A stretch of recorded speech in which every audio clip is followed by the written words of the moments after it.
قوم فکر مند نہ ہو، آرمی چیف نے پاکستان کو بڑی خوشخبری سنا دی۔ پاکستان سے متعلق بڑا اعلان کر دیا۔ آج کی اہم خبر سے آگاہ کرتے چلے، chief of army staff general Qamar Javed Bajwa نے کہا ہے کہ پاکستان مسلسل استحکام کی طرف بڑھ رہا ہے۔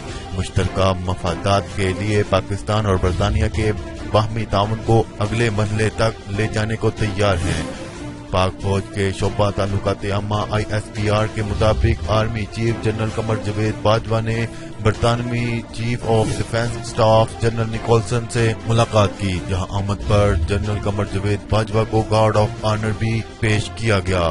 ISPR کے مطابق آرمی چیف اور برطانوی چیف آف ڈیفنس کے درمیان ملاقات میں خطے کی سیکیورٹی صورتحال اور باہمی تعاون کے امور پر تبادلہ خیال کیا گیا۔ ISPR نے بتایا کہ برطانوی حکام سے وفد کی سطح پر امن و امان سے متعلق دو طرفہ تعاون کے لیے مذاکرات بھی ہوئے، جن میں پاکستان اور افغانستان کے لیے برطانوی نمائندہ خصوصی گریگ پائلے اور برطانوی نیشنل سیکیورٹی ایڈوائزر مارک سیڈویل بھی شامل تھے۔